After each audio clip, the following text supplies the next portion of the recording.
So you find yourself in Florence. Is that kind of where we are in your timeline?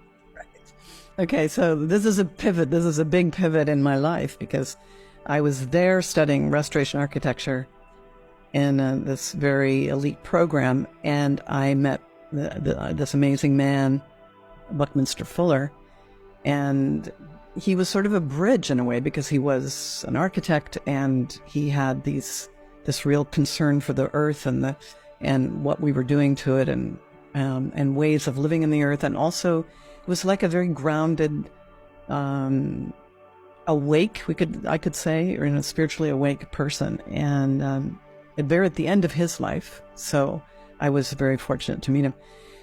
But that kind of opened the door, and the people that I met to ultimately follow I ended up heading in a different direction and ended up in a spiritual community in northern Scotland called Fintorn, which some people might be familiar with.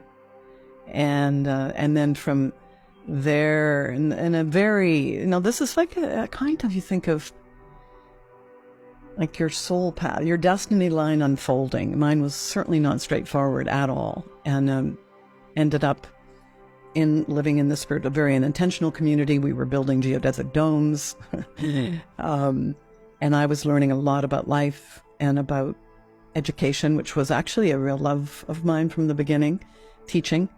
But I didn't feel like that was an option. It was like that was my view then was you were a teacher or a nurse if you couldn't be a doctor or an architect or a lawyer.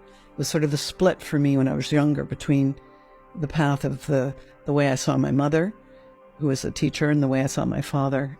And something started to fall away at that phase of my life where I actually started to realize that I loved to teach, and I began to teach.